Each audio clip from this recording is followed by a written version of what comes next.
Hello everyone, আসসালামু আলাইকুম।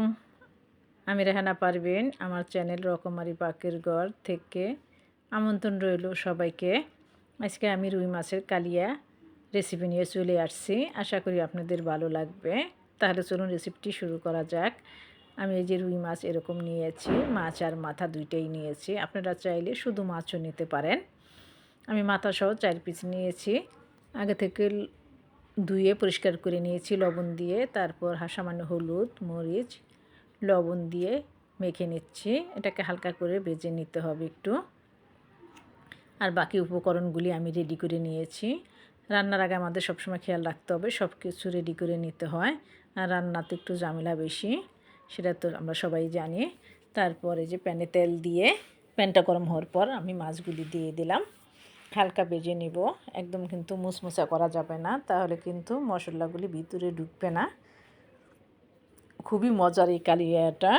যে বাচ্চারা মাছ খেতে চায় না, ওই বাচ্চারাও কিন্তু নিমেষে খেয়ে নেবে। আর এখানে নিয়েছি 1 কাপ পেঁয়াজ, বড় একটা টমেটো পাতলা করে কেটে নিয়েছি, ধনেপাতা, কাঁচামরিচ 3-4টা ফালি করে নিয়েছি। তারপর মাছগুলি তুলে ওই প্যানের ভিতরে আমি পেঁয়াজগুলি দিয়ে দিলাম। দিয়ে ভালো করে নেড়ে চেড়ে নিচ্ছি। পেঁয়াজটা কিন্তু বেরেস্তা করব না, বেরেস্তা করলে মাছের কালারটা নষ্ট হয়ে যাবে। এইভাবে একটু লাল করে নিচ্ছি এরকম। তারপর আদা রসুন বাটা দিয়ে দিলাম 1 চা চামচ করে, 1 চামচ আদা, 1 চামচ রসুন বাটা, 2 চা চামচ দিয়ে দিলাম। দিয়ে আবার একটু নেড়ে নিলাম। হলুদ গুঁড়া দিয়ে দিলাম 1 চা চামচ, একটু কম। মরিচ গুঁড়া দিয়ে দিচ্ছি 1 চা চামচ। তারপর যদি আপনার জাল বেশি খান তাহলে আর একটু বাড়িয়ে দেবেন আপনার পরিমাণ মতো। ধনে গুঁড়াও 1 চা চামচ দিয়ে দিচ্ছি। দিয়ে একটু নেড়ে নিব। একটু নেড়ে নিচ্ছি, কিন্তু পুড়ে যেন না যায় সেদিকে খেয়াল রাখতে হবে। তারপর একটু পানি দিয়েছিলাম। এবার টমেটোগুলি দিয়ে ভালো করে কষিয়ে নিলাম। নেওয়ার পর এখানে আমি আধা কাপের একটু বেশি টক দই দিয়ে দিচ্ছি। টক দই কিন্তু অবশ্যই দিতে হবে। চাইলে আপনারা এখানে কাঠবাদাম, কাজু বাদাম, কাঠবাদাম, চিনাবাদাম দিতে পারেন। আমি দেইনি, আমি শুধু টক দই দিয়েছি। তারপর পরিমাণ মতো লবণ দিয়ে মশলাটাকে ভালো করে কষিয়ে নিব। আর আপনারা চাইলে এখানে বাটা পেঁয়াজও দিতে পারেন, আপনাদের ইচ্ছা। আমি পুরোটাই কাটা পেঁয়াজ দিয়েছি। তারপর মশলাটা বুনে যখন দেখব যে তেল চলে আসছে, তেল উপরে চলে আসছে, তখন বুঝতে হবে যে মশলাটা কষানো হয়ে গিয়েছে। এই যে দেখেন মাশাআল্লাহ কত সুন্দর কালার আসছে। আর আপনারা চাইলে কিন্তু টমেটোটা না কেটে দিয়ে পেস্ট করেও দিতে পারেন, তবে আমি কেটেই দিয়েছি। তারপর কাঁচামরিচ ফালিগুলি দিয়ে দিলাম। দিয়ে আবার একটু নেড়ে নেব, কারণ কাঁচামরিচগুলি এখনই আমি দিয়ে দিচ্ছি। মাছ দেওয়ার পরে আর বেশি লাড়া যাবে না, কারণ মাছগুলি যেন না ভাঙে সেদিকে খেয়াল রাখতে হবে। আর এই যে পরিমাণ মতো পানি দিয়ে দিচ্ছি, কারণ এটাকে আমি বেশি ঝোল রাখবো না। কুরমা টাইপ বা রেজালা টাইপ যেরকম একটু কষা কষা হয় ওই টাইপের মতো থাকবে।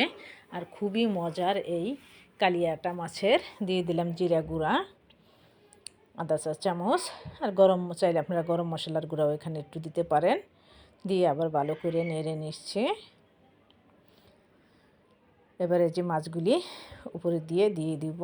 মাছ তো ভাজাই আছে, শুধু মাথাটা যেন ভিতরে মশলাগুলো একটু ঢুকে, এরকম করে ভালো করে বরফ তুলে নামানোর আগে ধনেপাতা কুচি দিয়ে নামিয়ে নিব। এইটাই জাস্ট। আশা করি আপনাদের ভিডিওটি ভালো লাগবে। ভিডিওটি ভালো লাগলে আমার সাথেই থাকবেন, চ্যানেলটি সাবস্ক্রাইব করে দিয়ে আমাকে এগিয়ে যেতে সাহায্য করবেন আশা করি। ফেসবুক থেকে দেখে থাকলে আমার পেজটি ঘুরে আসার অনুরোধ রইল। লাইক, কমেন্ট, ফলো করে দিবেন। যদি ফলো দেওয়া থাকে তাহলে অসংখ্য ধন্যবাদ। আর ফলো দেওয়া না থাকলে পেজটি ফলো দিয়ে পাশে থাকবেন। ইউটিউব থেকে দেখে থাকলে সাবস্ক্রাইব করে আমার পাশেই থাকবেন। আশা করি আমাকে এগিয়ে যেতে সাহায্য করবেন। এই যে দেখেন, আপনাদের সাথে কথা বলতে বলতে আমার তরকারিটা কিন্তু বেশ হয়ে গিয়েছে। এই যে কালার চলে আসছে, এই দেখেন একদম কিন্তু কষা কষা হয়ে গেছে, উপরে তেল চলে আসছে। এখন নামানোর আগে আমি একটু গরম মশলা গুঁড়ো দিয়ে দিলাম আর ধনেপাতা কুচিটা দিয়ে নামিয়ে নিব। মাশাল্লাহ এত দুর্দান্ত হয় এই রুই মাছের কালিয়াটা, না খেলে কিন্তু বুঝবেন না। একবার হলেও করে খাওয়ার অনুরোধ রইল। চাইলে আমার আমার আমার চ্যানেল থেকে ঘুরে দেখে আসতে পারেন রেসিপিটি। যদি আপনাদের ভালো লাগে, ভালো লাগলে চ্যানেলটি সাবস্ক্রাইব করে পাশে থাকবেন। এই যে আমি ধনেপাতা কুচিগুলি দিয়ে আলতো হাতে একটু নেড়ে দিব যাতে ধনেপাতাগুলি ভিতরে ঢুকে যায়। এই যে এইভাবে, কিন্তু মাছগুলি কিন্তু বাংলে নষ্ট হয়ে যাবে, সেদিকে খেয়াল রেখে নেড়ে দিতে হবে। এই যে এইভাবে আর একটু ছড়ানো পাতিলে সবসময় রান্না করতে হবে, যেভাবে আমরা রোস্ট রান্না করি যেরকম হান্ডি পাতিলে, ওরকম টাইপের পাতিলে রান্না করতে হবে, তাহলে ভালো হবে। এই যেভাবে করে নিয়েছি, আমার হয়ে গিয়েছে। লবণ চেক করে নেবেন অবশ্যই। গরম গরম ভাতের সাথে খেয়ে দেখবেন, মাছ মাংস ফেল হয়ে যাবে ইনশাল্লাহ।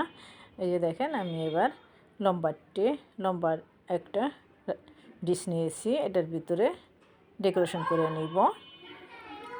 এই জল দিয়েই ডেকোরেশন করব, সাথে অন্য কোনো কিছু দিয়েই না। আশা করি আপনাদের ভিডিওটি ভালো লাগবে। সম্পূর্ণ ভিডিওটি দেখার অনুরোধ রইল। আর যে যেখান থেকে ভিডিওটি দেখছেন সবাই ভালো থাকেন, সুস্থ থাকেন। সবার জন্য অনেক অনেক দোয়া ও ভালোবাসা রইল। আমার জন্য দোয়া করবেন আর এভাবেই পাশে থাকবেন। সবাইকে অনেক অনেক ধন্যবাদ। আজকে এখানেই বিদায় নিব। আবার দেখা হবে নতুন কোনো রেসিপি নিয়ে আপনাদের সাথে। এই যে দেখেন, আপনাদের সাথে কথা বলতে বলতে কিন্তু আমি ডিশের মধ্যে সার্ভ করে নিয়েছি। মাশাল্লাহ মাশাল্লাহ, খুবই অসাধারণ হয়েছে। একবার হইলেও আপনারা বাসায় ট্রাই করে সহপরিবার নিয়ে খেয়ে জানাবেন। আল্লাহ হাফেজ।